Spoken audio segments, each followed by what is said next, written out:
Tuhan, Bapak Ibu Saudara, sekarang mari kita mau sama-sama satukan hati, kita mau bersama-sama berdoa. Mari saudara tirukan seperti apa yang saya ucapkan. Bapa kami yang ada di dalam surga, Bapa kami yang di dalam surga, dikuduskanlah namamu, dikuduskanlah namamu.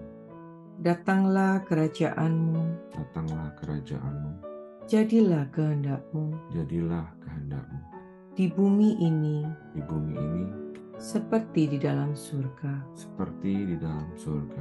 Bapa yang baik, Bapa yang baik, berikanlah kami pada hari ini berikanlah kami pada hari ini rezeki yang menjadi bagian kami rezeki yang menjadi bagian kami secukupnya, secukupnya, cukup untuk memberikan pinjaman cukup untuk memberikan pinjaman kepada banyak bangsa, kepada banyak bangsa, sedangkan kami sendiri sedangkan kami sendiri tidak punya pinjaman. tidak punya pinjaman.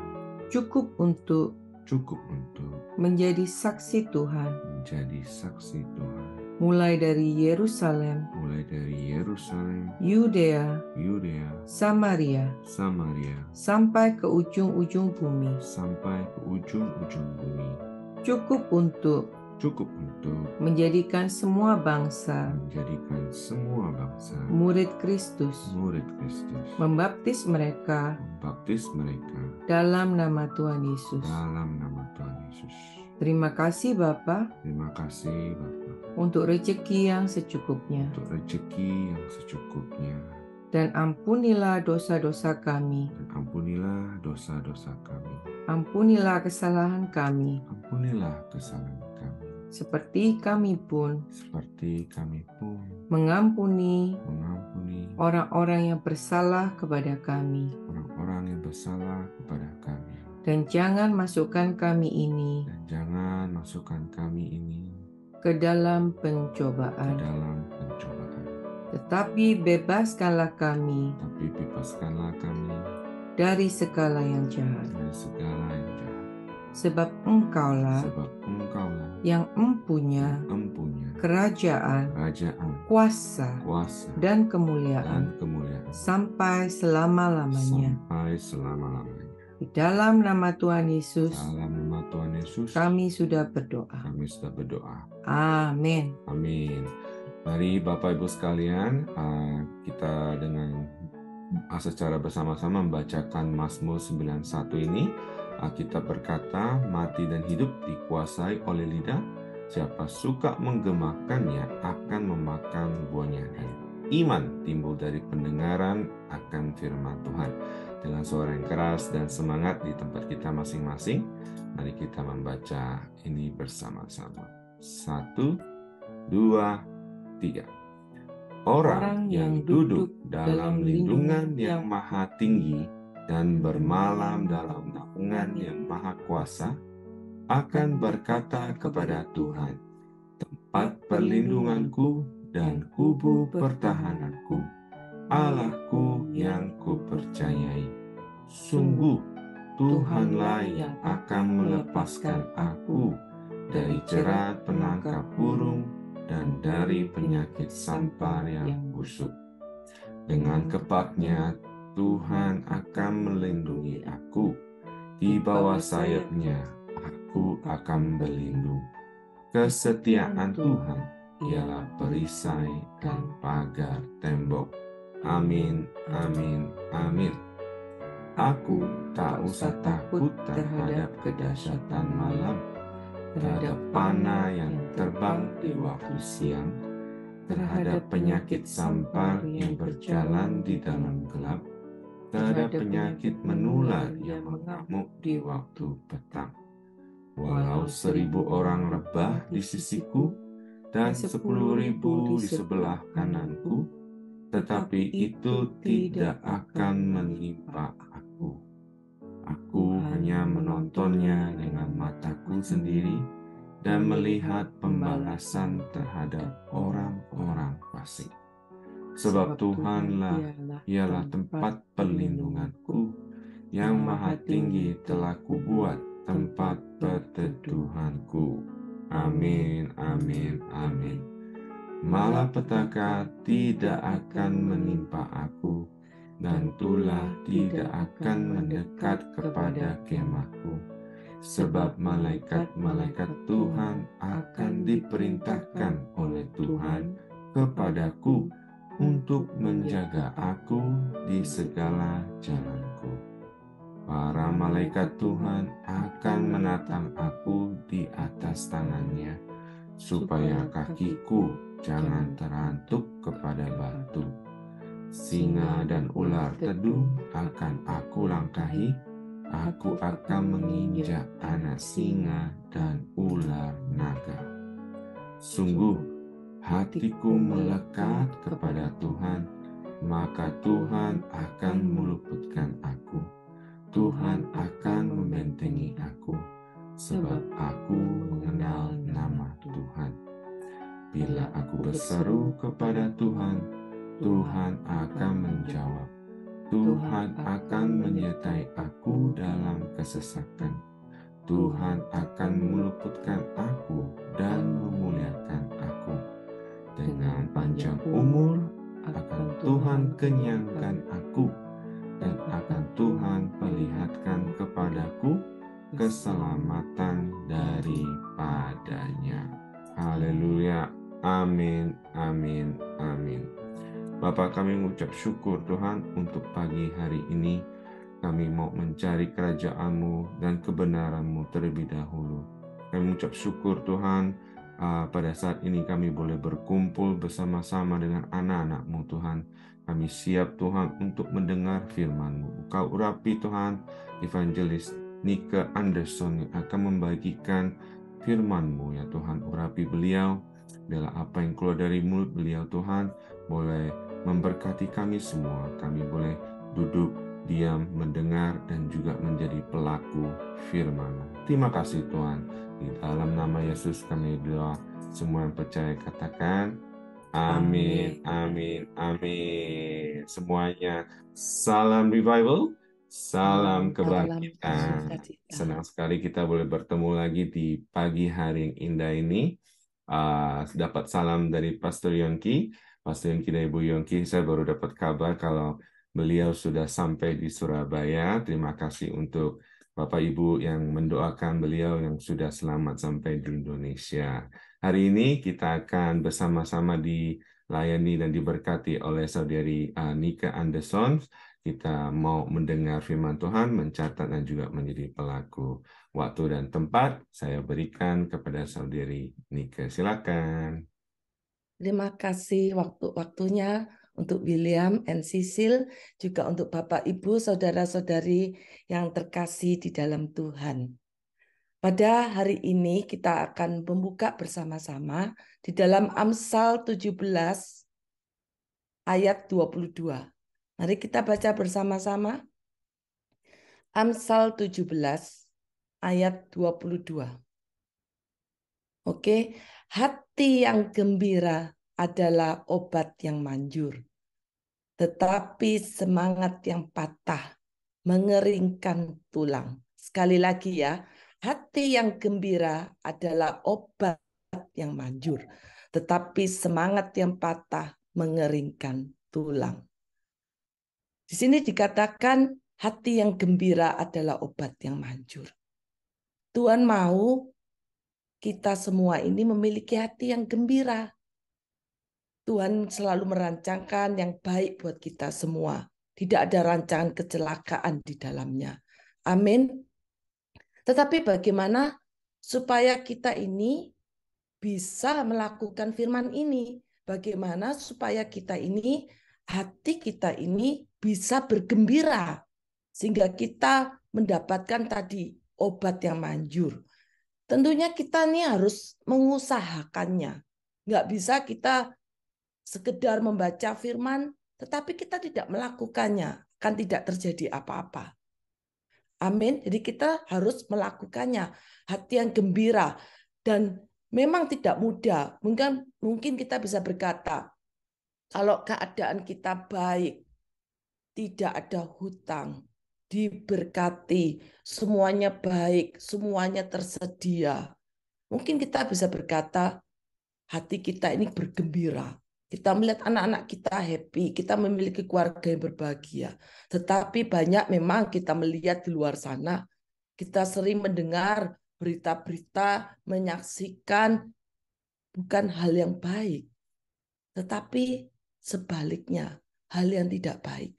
Pertanyaannya adalah, mungkin yang tidak baik, yang mengalami keadaan yang tidak baik, mengalami sesuatu yang sulit, mengalami tekanan, dan mengalami berbagai-bagai bentuk apapun, akan mengalami kekecewaan, mungkin akan mengalami keputusasaan. Akhirnya apa yang dilakukan? Menjauh dari Tuhan. Apakah itu benar? Jelas salah. Justru kalau kita menghadapi hal-hal tekanan, kita nggak boleh kecewa, kita harus terus datang kepada Tuhan. Karena kita percaya kalau kita mengandalkannya, kita mau dekat dengannya, maka pertolongan kita itu datangnya dari Tuhan. Pertolongannya itu tidak akan pernah mengecewakan. Pertolongannya itu tepat pada waktunya. Karena Tuhan senantiasa menolong tepat pada waktunya.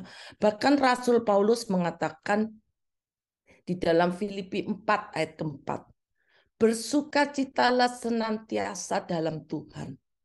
Bersukacitalah senantiasa dalam Tuhan. Sekali lagi kukatakan bersukacitalah. Dikatakan kita harus bersukacita. Kadang sama ayat ini, pada saat saya mengalami hal yang baik, saya bersukacita. Tetapi kita ini pernah ya mengalami hal yang tidak baik. Akibatnya apa? Bisa kita bersukacita. Yang lucu begini, kalau kita lagi menangis, kita bisa bersukacita. Kalau kita lagi menangis, nggak bisa. Kalau secara daging memang nggak bisa. Oleh sebab itu datang pada Tuhan. Kita tetap percaya di balik tetesan air mata kita, Tuhan tampung dalam kirbatnya.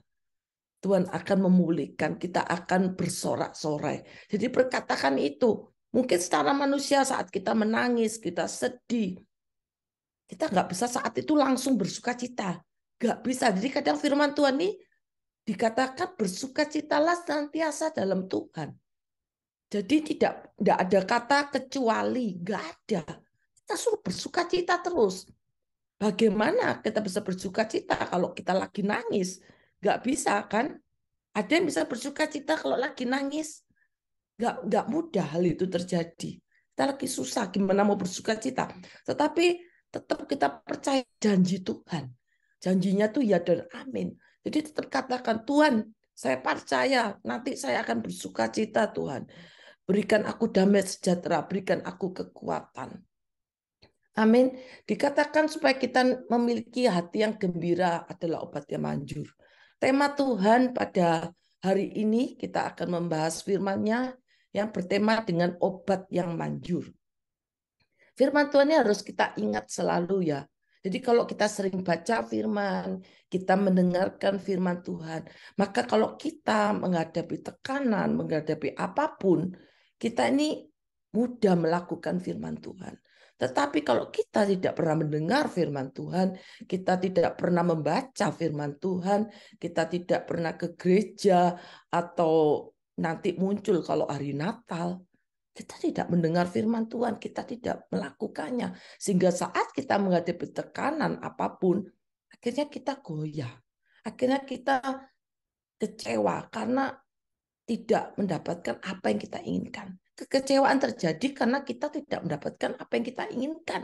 Kita maunya begini, tetapi kita tidak mendapatkan. Sehingga kita bisa kecewa, akhirnya stres. Kok sudah stres, emosi juga tinggi, mudah marah. Akhirnya kita akan dirugikan dalam keadaan itu semua. Kita nggak mau ya. Mari kita pegang firman Tuhan. Kita baca sama-sama dalam Mazmur 121. Biarlah firman Tuhan ini menguatkan kita semua jika kita memerlukan pertolongannya. Ini adalah satu firman Tuhan yang menguatkan dalam hidup saya.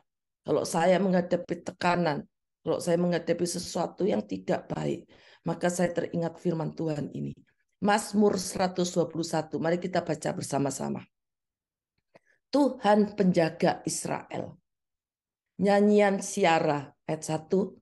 Aku melayangkan mataku ke gunung-gunung. dari manakah akan datang pertolonganku? Ayat kedua, katakan dengan iman ya, pertolonganku ialah dari Tuhan yang menjadikan langit dan bumi. Ayat 3, ia takkan membiarkan kakimu goyah, penjagamu tidak akan terlelap. Ayat keempat, sesungguhnya tidak terlelap dan tidak tertidur penjaga Israel. Ayat kelima dikatakan, Tuhanlah penjagamu, Tuhanlah naunganmu di sebelah kananmu. Ayat keenam, matahari tidak menyakiti engkau pada waktu siang atau bulan pada waktu malam. Ayat 7, Tuhan akan menjaga engkau terhadap segala kecelakaan. Ia akan menjaga nyawamu. Ayat ke-8, Tuhan akan menjaga keluar masukmu dari sekarang sampai selama-lamanya. Amin. Dikatakan di ayat ke-8 penutupnya amin. Artinya kita mengiyakan. Kita yakin itu terjadi dalam hidup kita. Makanya penting sekali kita membaca firman Tuhan, mendengarnya dan melakukan. Karena firman Tuhan itu berkuasa. Firman Tuhan itu perisai dalam hidup kita.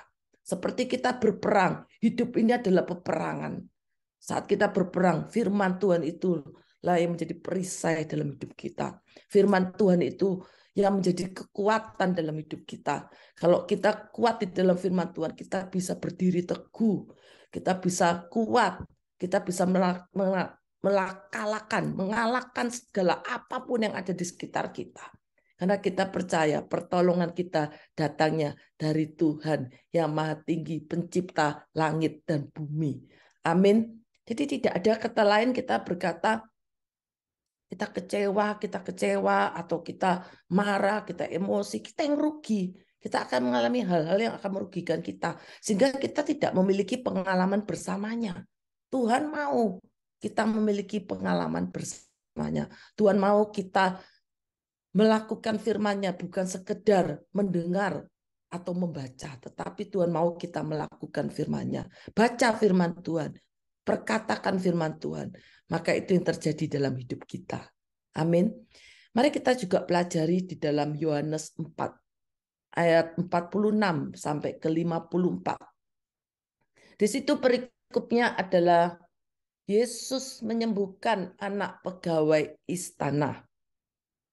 Di kota Kapernaum, saat saya juga teringat ya kalau dikatakan di sini kota Kapernaum. Saya teringat pada waktu saya ke Israel, saya berkunjung ke kota Kapernaum. Di situ tidak jauh dari Sungai Yordan. Di situ Tuhan Yesus di dalam kota ini, Tuhan Yesus melakukan banyak mujizat. Banyak mujizat Tuhan lakukan di kota Kapernaum. Selain itu ada kota Korasim dan kota Betsaida. Tetapi apa yang dikatakan kalau kita mendengarkan historinya, akhirnya kota ini dikecam Tuhan. Di dalam Matius 11 ayat 21 sampai 23, ada 3 kota yang Tuhan kecam, yaitu Korasim, Betsaida, dan Kapernaum. Bahkan di kota-kota itu Tuhan melakukan banyak mujizat. Tetapi kenapa sampai Tuhan kecam? Padahal kota ini dulu begitu sangat maju, pusat perdagangan dan sebagainya. Tetapi Tuhan kecam sehingga saat ini kota Kapernaum waktu saya ke sana itu tidak seperti yang kita bayangkan, kota itu sangat maju, berkembang dan sebagainya. Biasa saja. Hanya kota itu hanya kayak sejarah, ada gerejanya dan sebagainya. Tetapi ada beberapa reruntuhan di sana. Nah, akhirnya apa? Kota itu tidak berkembang karena Tuhan mengecam kota. 3 kota itu dikecam Tuhan. Padahal dulunya Tuhan banyak melakukan mujizat di kota itu. Orang banyak disembuhkan, mujizat banyak terjadi. Kenapa? Kalau kita pelajari, karena banyak orang tidak bertobat.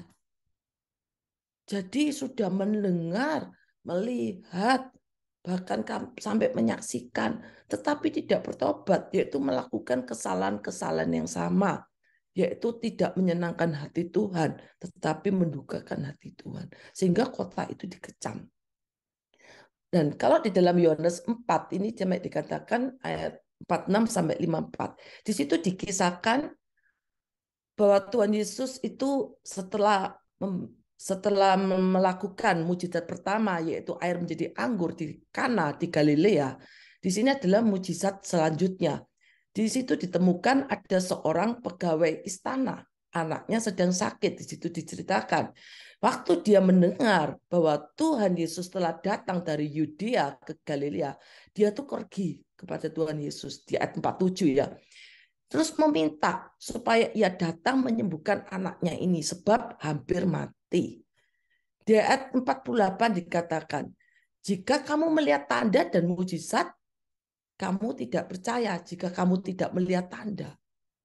Karena Tuhan sering mendengar dan melihat orang-orang di kota Kapernaum ini kalau tidak melihat tanda, nggak melihat mujizat, dia nggak percaya. Jadi waktu pegawai istana ini datang kepada Tuhan Yesus meminta anaknya sembuhkan, Tuhan Yesus sempat berkata demikian.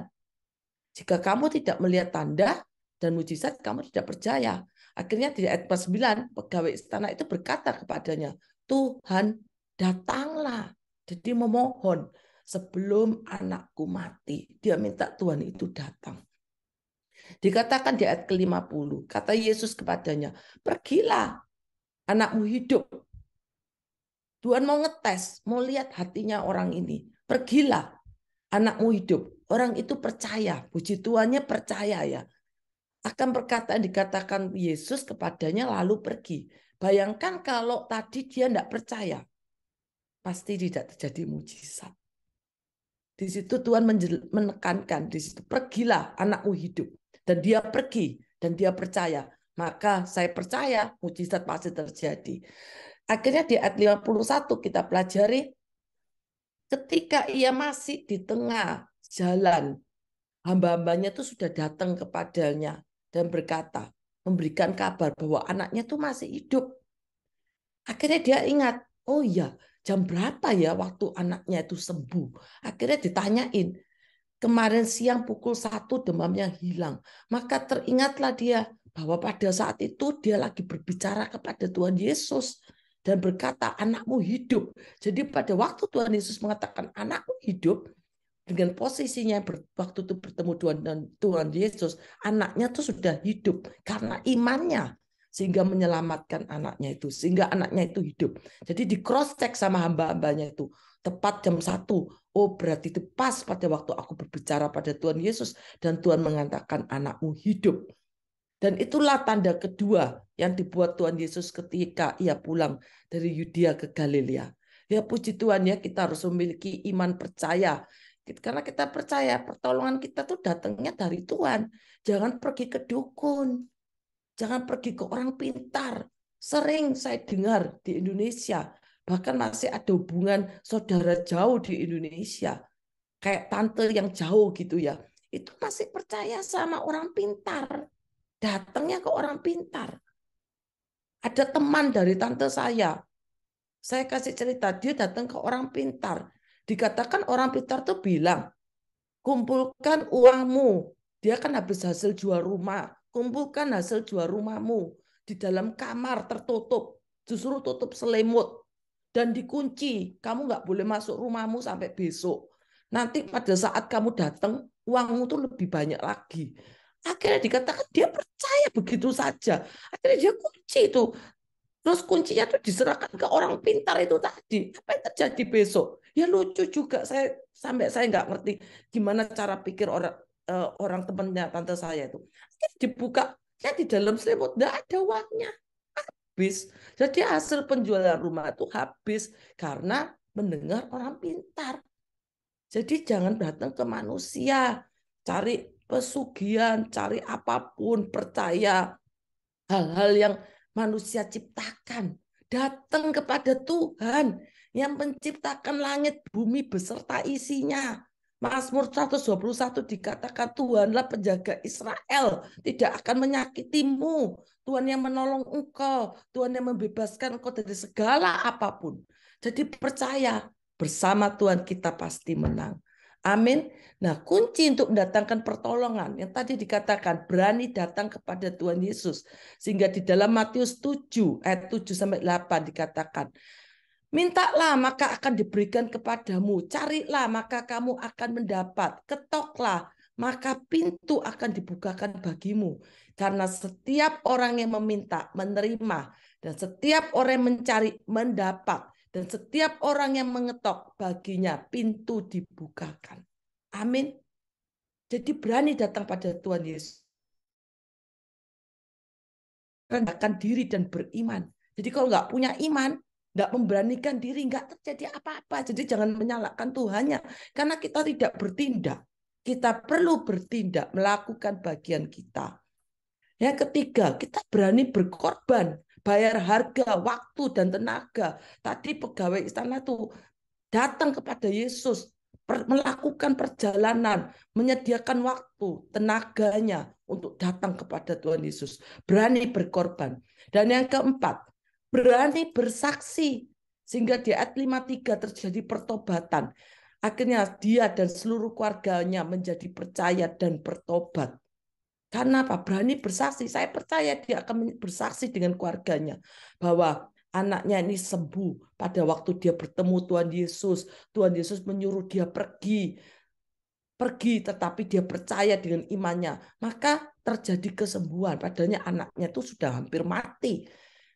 Jadi kita harus memiliki berani bersaksi, berani datang pada Tuhan Yesus, berani merendahkan diri dan beriman. Yang ketiga, berani berkorban. Yang keempat, berani bersaksi. Amin. Mari kita semua percaya obat yang manjur itu siapa? Yaitu Tuhan Yesus, itulah obat di atas segala obat. Dokter di atas segala dokter. Tidak ada yang bisa mengalahkannya. Siapapun di muka bumi ini, kalau kita mengandalkan kekuatan kita, akan mengalami kerugian, akan mengalami kekalahan, tidak mengalami janji Tuhan, tidak mengalami kemenangan. Even itu kita memiliki harta yang banyak, tetapi tidak memiliki damai sejahtera, percuma saja. Jadi kita bersyukur pada hari ini kita punya Tuhan yang hebat, pencipta langit dan bumi, sumber pertolongan dalam kesesakan sungguh sangat terbukti. Amin. Mari kita tutup firman Tuhan dalam doa. Kita doa bersama-sama. Terima kasih Tuhan untuk firman-Mu Tuhan boleh termeterai dalam setiap kehidupan kami. Di dalam Mazmur 121 ini Tuhan, kami percaya Tuhan Kaulah penjaga Israel yang tidak pernah tertidur dan tidak pernah terlelap. Engkau yang mengetahui setiap kehidupan kami saat ini dan yang akan datang. Oleh sebab itu Tuhan, kami mau menyerahkan hidup kami. Kami mau bersyukur dengan setiap yang Tuhan sudah percayakan kepada kami. Biarlah Tuhan, kami mau sungguh-sungguh hidup dalam kebenaran firman-Mu. Kami bukan sekedar membaca, mendengar, tetapi kami melakukan firman-Mu Tuhan. Dan kami tidak sendiri, tetapi kami mengucap syukur Kau memberikan Roh Kudus, Roh penolong untuk menolong kami melakukan firman-Mu Tuhan. Biar kami mau lebih dekat kepadamu Tuhan. Kami percaya Tuhan, kami juga melakukan firman-Mu, kami mau senantiasa bersuka cita, kami mau senantiasa memiliki hati yang gembira, karena kami tahu Tuhan kebenaran firman-Mu, hanya di dalam Engkau saja Tuhan, Engkaulah sumber kekuatan, sumber pertolongan, yang sungguh-sungguh sangat terbukti. Terima kasih Tuhan, berkati setiap yang mendengarkan firman Tuhan ini, dimanapun mereka berada Tuhan, menjadi berkat, menjadi yang terbaik, memperoleh kemenangan bersama-Mu Tuhan. Terima kasih Bapa. Dalam nama Tuhan Yesus yang percaya bersama saya katakan amin.